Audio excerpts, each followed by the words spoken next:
తాకట్టులో ఉన్న బంగారాన్ని విడిపించి ఆ రోజు ఆన్లైన్ ధరకే కొంటుంది కొమ్మూరి గోల్డ్.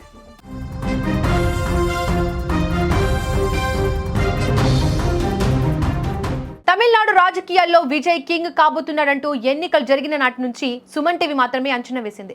ఏ నేషనల్ మీడియా లేదా తెలుగు మీడియా సర్వే సంస్థలు చెప్పకముందే సుమన్ టీవీ పబ్లిక్ పల్స్ ను పసిగట్టగలిగింది. సుమన్ టీవీ చెప్పినట్లుగానే తమిళనాడులో ఇప్పుడు విజయ్ కింగ్ గా నిలిచారు.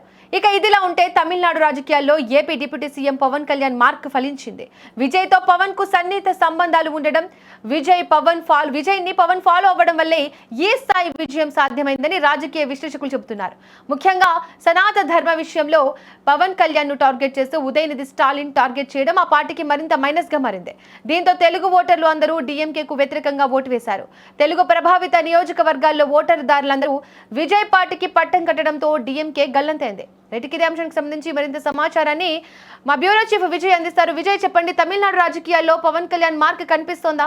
ఎస్ దీపిక, ఖచ్చితంగా తమిళనాడులో విజయ్ ఈ స్థాయి ఫలితాలు సాధించడానికి మన ఏపీలో ఉన్నటువంటి డిప్యూటీ సీఎంగా ఉన్న జనసేన పార్టీ అధినేత పవన్ కళ్యాణ్ కూడా ఒక కారణం అనే ప్రత్యేకంగా చెప్పాలి. ఎందుకంటే పవన్ కళ్యాణ్ బీజేపీకి సంబంధించిన ఎన్డీఏ కూటమిలో ఉన్నప్పటికీ కూడా పవన్ కళ్యాణ్కు విజయ్కు మధ్య కూడా చాలా దగ్గర సన్నిహిత సంబంధాలు ఉన్నాయనే చెప్పాలి. సో పవన్ కళ్యాణ్ ఇక్కడ తెలుగు సినిమా రంగంలో ఏ స్థాయిలో ఒక మాస్ హీరోగా, ఒక పెద్ద ఫ్యాన్ బేస్ కలిగినటువంటి ఒక స్టార్ హీరోగా పవన్ కళ్యాణ్కి గుర్తింపు వచ్చిందో, సరిగ్గా అలాంటి ఫ్యాన్ బేస్ని కలిగి అలాంటి స్టార్ హీరో స్టార్డమ్ కలిగినటువంటి వ్యక్తి విజయ్. సో విజయ్ కూడా ఒక రకంగా చెప్పాలంటే పవన్ కళ్యాణ్ ఏ విధంగా పొలిటికల్ స్టెప్ తీసుకున్నాడో, ఇంకా సినిమా కెరీరు పీక్ స్టేజ్లో ఉండగానే నంబర్ 1 పొజిషన్లో ఉండి కంటిన్యూ అవుతుండగానే ఎక్కడా సినిమాలకు సంబంధించినటువంటి క్రేజ్ తగ్గకముందే ఏ విధంగా పవన్ కళ్యాణ్ ప్రజాసేవ కోసం ఖచ్చితంగా ప్రజలకు ఒక మంచి సేవను అందించాలి, సో రాష్ట్రం బాగుండాలి అనేటువంటి ఉద్దేశంతో జనసేన పార్టీని ఆయన ఏ విధంగా అయితే స్థాపించాడో, సరిగ్గా విజయ్ కూడా ఇప్పుడు తమిళనాడులో ఒక నంబర్ 1 హీరోగా కొనసాగుతున్నాడు. సో విజయ్ కూడా ఇప్పటికిప్పుడు ఆయన సినిమాల్లో ఆయన క్రేజ్ తగ్గిపోలేదు, సినిమాలకు సంబంధించినటువంటి ఆఫర్లు కూడా లేనటువంటి పరిస్థితి కాదు. ఇప్పటికిప్పుడు విజయ్ సినిమాలు చేస్తానంటే 10ల కొద్దీ సినిమాలు చేయడానికి చాలామంది నిర్మాతలు, దర్శకులు అయితే రెడీగా ఉన్నారు. అయినా కూడా విజయ్ ఇప్పుడు పవన్ కళ్యాణ్ స్ట్రాటజీని పాలిటిక్స్లో ఫాలో అయ్యాడు. అందుకోసమే ఒక పీక్ స్టేజ్లో ఒక నంబర్ 1 పొజిషన్లో ఉండగానే సినిమాలు వద్దు, సినిమాలు ఇక చేయను అంటూ కూడా ప్రజాసేవే ముఖ్యం అంటూ కూడా ఆయన టీవీకే పార్టీని ఏర్పాటు చేసినటువంటి పరిస్థితి. అయితే ఇప్పుడు పవన్ కళ్యాణ్కి సంబంధించినటువంటి అంశాన్ని కూడా మనం ఎందుకు ప్రధానంగా ప్రస్తావించుకోవాలంటే, పవన్ కళ్యాణ్ పదే పదే అక్కడ డిఎంకే అధికారంలో ఉన్నటువంటి డిఎంకే పార్టీకి సంబంధించినటువంటి ఆ పార్టీకి పవన్ కళ్యాణ్కు మధ్య ఒక మాటల యుద్ధం దాదాపుగా ఒక ఏడాది కిందటి నుంచి కూడా జరుగుతూ వచ్చింది. ఎందుకంటే పవన్ కళ్యాణ్ తాను సనాతన ధర్మాన్ని పరిరక్షించుకోవడానికి ఒక ప్రత్యేకమైనటువంటి అజెండాను తీసుకున్నాను, సనాతన ధర్మ పరిరక్షణ కోసం ఎంత దూరమైనా కూడా వెళ్తానని చెప్పి పదే పదే పవన్ కళ్యాణ్ చెప్పుకొచ్చారు. అందుకు తగ్గట్టుగా ఆయన కొన్ని దీక్షలను కూడా చేపట్టారు. ఆయన తమిళనాడులో కూడా పర్యటించారు. తమిళనాడులో ఉన్నటువంటి ప్రధాన ఆలయాలను కూడా సందర్శించారు. మదురై లాంటి మీనాక్షమ్మ టెంపుల్ను కూడా ఆయన సందర్శించాడు. అలాగే అక్కడ ఉన్నటువంటి తిరుచెందూరులో ఉన్నటువంటి సుబ్రహ్మణ్యేశ్వర స్వామి ఆలయానికి ఇలా ఆయన తన కుమారుడితో సహా ఆయన పర్యటించినటువంటి పరిస్థితి. ఆ సందర్భంలో పవన్ కళ్యాణ్ ఉద్దేశించి పరోక్షంగా డిప్యూటీ సీఎంగా ఉన్నటువంటి తమిళనాడు డిప్యూటీ సీఎం, అక్కడ సీఎం కుమారుడుగా ఉన్నటువంటి ఉదయనిధి స్టాలిన్ ఒక కాంట్రవర్సీ కామెంట్స్ అయితే చేయడం జరిగింది. సనాతన ధర్మం చూస్తే ఏదో తేళ్లు, పాములు, జరులు పాకినట్టుగా అది కూడా ఏదో ఒక ప్రత్యేకమైనటువంటి ఒక పదాన్ని ఈ మధ్య కొంతమంది నాయకులు వాడడం ప్యాషన్గా మారిపోయింది. ప్రతి ఒక్క రాజకీయ పార్టీ కూడా సనాతన ధర్మం అనేది వాడుకొని రాజకీయమైనటువంటి లబ్ధి పొందడం కోసం ప్రయత్నిస్తున్నారు అంటూ కూడా పరోక్షంగా పవన్ కళ్యాణ్ ఉద్దేశించి మాట్లాడారు. అంతకంటే ముందు ఉదయనిధి స్టాలినే ఈ అంశాన్ని లేవనెత్తడం, సనాతన ధర్మానికి వ్యతిరేకంగా మాట్లాడడంతో దానికి పవన్ కళ్యాణ్ కౌంటర్ ఇచ్చారు. సో పవన్ కళ్యాణ్ ఏమన్నారంటే, డిఎంకే పార్టీకి సంబంధించినటువంటి కొంతమంది కీలక వ్యక్తులు, ప్రభుత్వంలో ఉన్నటువంటి కొంతమంది కీలక వ్యక్తులు, ముఖ్యమంత్రి కుమారుడుగా ఉన్నటువంటి వ్యక్తి, అంటే అప్పటికి ఉదయనిధి స్టాలిన్ ఇంకా కూడా డిప్యూటీ సీఎం కాలేదు, ఆయన ఎమ్మెల్యేగా మాత్రమే ఉన్నారు. అప్పుడే పవన్ కళ్యాణ్ నేరుగా ఉదయనిధి స్టాలిన్ని టార్గెట్ చేయడం జరిగింది, మాట్లాడడం జరిగింది.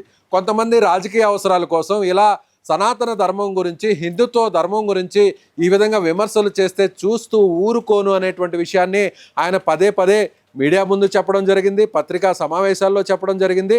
పార్టీకి సంబంధించినటువంటి అంతర్గత సమావేశాల్లో కూడా పవన్ కళ్యాణ్ డిఎంకే ఇష్యూను ఉదయనిధి స్టాలిన్ ఏదైతే కాంట్రవర్సీ కామెంట్స్ చేశారో దానికి కౌంటర్ ఇచ్చేటువంటి ప్రయత్నం చేశారు. అదేవిధంగా గోదావరి జిల్లాలో జరిగినటువంటి ఏదైతే జనసేన పార్టీకి సంబంధించినటువంటి ఆవిర్భావ సభలో కూడా ఉప ముఖ్యమంత్రి అయిన తర్వాత పార్టీ అధికారంలోకి వచ్చిన తర్వాత అధికారాన్ని షేర్ చేసుకున్న తర్వాత జరిగినటువంటి బహిరంగ సభలో కూడా పవన్ కళ్యాణ్ ఇదే విషయాన్ని ఆయన ఒక ప్రధాన అజెండాగా మలుచుకున్నారు.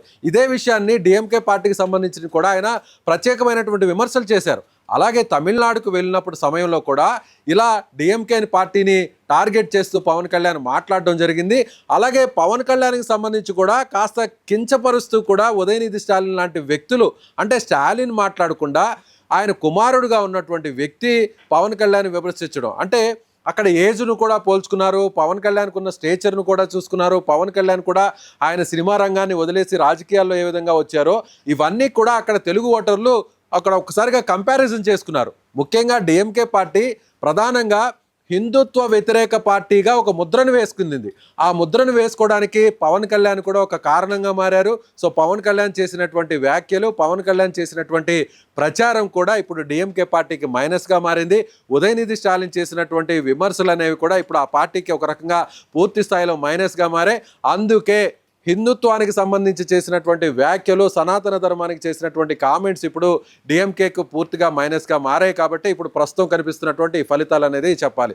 మరోవైపు కూడా ముఖ్యంగా విజయ్ పవన్ కళ్యాణ్ గురించి మాట్లాడినటువంటి మాటలు ఎన్నికలకు ముందు సరిగ్గా ఇక్కడ జరిగినటువంటి సమావేశంలో, తెలుగు రాష్ట్రాలకు సంబంధించినటువంటి ఒక సమావేశంలో కొంతమంది మీడియా మిత్రులు మాటలలో సందర్భంగా మీరు పవన్ కళ్యాణ్ ఉద్దేశించి, సో ప్రస్తుతం టీవీకే పార్టీ విజయ్ కూడా మీలాగే ఆయన సినిమా రంగాన్ని వదిలేసి రాజకీయాలకు పరిమితం ఉంటున్నారు, సో విజయ్తో మీరు సన్నిహితంగా ఉంటున్నారు, విజయ్ గురించి మీరు ఏం మాట్లాడదలుచుకున్నారు, మీరేమన్నా విజయ్కి సలహాలు ఇస్తారా అనేటువంటి ఒక క్వశ్చన్ రేజ్ అయినప్పుడు అప్పుడు పవన్ కళ్యాణ్ చెప్పడం జరిగింది. విజయ్ రాజకీయాల్లో అద్భుతంగా ఆయన రాణించగలుగుతారు, ఆయనకి నాయకత్వ లక్షణాలు ఉన్నాయి, విజయ్ ఒక మంచి హీరో, సో తమిళనాడు సినిమా రంగంలోనే ప్రత్యేకమైనటువంటి ఇమేజ్ కలిగినటువంటి హీరో విజయ్. సో ఆయన కూడా సినిమాలు వద్దనుకొని రాజకీయాల్లోకి వచ్చారు, ఆయన కూడా ప్రజలు ఖచ్చితంగా ఘనస్వాగతం పలుకుతారు. విజయ్కి తాను సలహాలు ఇచ్చే సిచ్యువేషన్లో, పొజిషన్లో విజయ్ లేడు. విజయ్ ఆల్రెడీ ఒక బలమైనటువంటి నాయకత్వం కలిగినటువంటి వ్యక్తిగా విజయ్ ఉన్నాడు. కాబట్టి విజయ్కి ఒక మంచి భవిష్యత్తు ఉంటుంది అనేటువంటి ఉద్దేశంతో ఒక పాజిటివ్ కామెంట్స్ అయితే పవన్ కళ్యాణ్ చేయడం జరిగింది. సో ఇదంతా చూస్తే ఇప్పుడు డిఎంకేకు ఆ స్థాయిలో ఓట్లకు గండిపడడానికి, హిందుత్వ ఓట్లన్నీ కూడా డిఎంకేకు దూరం కావడానికి ఇప్పుడు పవన్ కళ్యాణ్ ఒక ప్రధాన రీజన్. సో ఇప్పుడు పవన్ కళ్యాణ్ చేసిన కామెంట్స్ తర్వాత ఇప్పుడు డిఎంకేకి ప్రధాన ప్రత్యర్థి ఎవరు? టీవీకే. సో టీవీకే పార్టీ అధినేత విజయ్. సో ఇప్పుడు స్టాలిన్ని కాకుండా ఆ స్థానంలో వేరే ఒక వ్యక్తిని కూర్చోబెట్టాలంటే అది ఒక్క విజయ్కి మాత్రమే సాధ్యమవుతుంది, అది టీవీకే పార్టీకి మాత్రమే సాధ్యమవుతుంది అనేటువంటి ఉద్దేశంతోనే ఇప్పుడు తెలుగు ఓటర్లందరూ కూడా విజయ్ వైపు చూశారు. ప్రస్తుతం ఉన్నటువంటి తెలుగు ప్రభావిత ప్రాంతాలు ఉన్నటువంటి నియోజకవర్గాల్లో విజయ్కు భారీగా ఓటింగ్ అయితే జరిగిందనే చెప్పాలి. విజయ్ ఇటు పవన్ కళ్యాణ్ ప్రచార శైలి కావచ్చు, అతని వ్యాఖ్యలు కావచ్చు, అటు తమిళ ప్రజలను ఆకట్టుకున్నాయని చెప్పుకోవచ్చా విజయ్ గెలుపుకి? పవన్ కళ్యాణ్ అక్కడ తమిళనాడులో పర్యటించడం, పవన్ కళ్యాణ్ ఎన్డీఏ కూటమిలో ఉండడం, పవన్ కళ్యాణ్ ఉదయనిధి స్టాలిన్కి కౌంటర్ ఇవ్వడం, మళ్ళీ తిరిగి ఉదయనిధి స్టాలిన్ మళ్ళీ పవన్ కళ్యాణ్ను టార్గెట్ చేయడం, అలాగే అక్కడ పర్యటన జరిగినప్పుడు లేదా ఎన్నికల్లో ఆయన ప్రచారం నిర్వహించినప్పుడు ఎక్కడా కూడా పవన్ కళ్యాణ్ డిఎంకేనే విమర్శించాడు. ఎందుకంటే ఎన్డీఏకి సంబంధించినటువంటి ప్రత్యర్థి పార్టీ డిఎంకే కూటమి కాబట్టి, కాంగ్రెస్ డిఎంకేలు ఉన్నటువంటి కూటమి కాబట్టి పవన్ కళ్యాణ్ ప్రచారంలో నేరుగా అక్కడ అధికారంలో ఉన్నటువంటి డిఎంకేనే ఆయన విమర్శలు గుప్పించారు. స్టాలిన్ మీద విమర్శలు చేశారు, ఉదయనిధి స్టాలిన్కి సంబంధించిన వాళ్ళ మీద విమర్శలు చేశారు, అక్కడ వేళ్ళూనుకుపోయినటువంటి వ్యవస్థ మీద ఆయన మాట్లాడారు. ఎక్కడా కూడా పవన్ కళ్యాణ్ అటు ఎన్డీఏకు దూరంగా ఉండి విజయ్ పోటీ చేస్తున్నా, సింగిల్గానే విజయ్ టీవీకే పార్టీ పోటీ చేస్తున్నా కూడా పవన్ కళ్యాణ్ ఎక్కడా కూడా విజయ్ మీద ఒక పల్లెత్తు మాట కూడా మాట్లాడలేదు.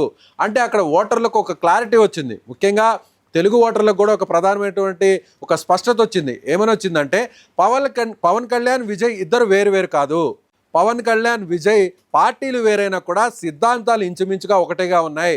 సో వీళ్ళిద్దరు లక్ష్యం కూడా ప్రజలకు సేవ చేయడం, అణగారినటువంటి వర్గాలకు ఒక మంచి ప్రభుత్వ పాలన అందించడం, అదేవిధంగా ఉపాధి కలిగించడం, అలాగే రైతులకు కూడా న్యాయం చేయడం, ఇలా అన్ని పవన్ కళ్యాణ్ ఎలాంటి ఒక స్ట్రాటజీతో ముందుకు వెళ్ళాడో సరిగ్గా విజయ్ కూడా ఇప్పుడు అలాంటి స్ట్రాటజీతో ముందుకు వెళ్తున్నాడు. కాబట్టి పవన్ కళ్యాణ్ అభిమానులు కావచ్చు, తెలుగుకు సంబంధించినటువంటి వ్యక్తులు కావచ్చు, తెలుగు ప్రభావిత ప్రాంతాలైన చెన్నై నగరం కావచ్చు, తిరువళ్ళూరు జిల్లా కావచ్చు, మదురై కావచ్చు, కాంచీపురం కావచ్చు, ఇలా తెలుగు ఓటర్లు ఉన్నటువంటి అన్ని నియోజకవర్గాల్లో కూడా ఇప్పుడు అటు విజయ్ వైపు చూశారు. కాబట్టి విజయ్కి ఇప్పుడు ఈ స్థాయిలో విజయం సాధ్యమైంది.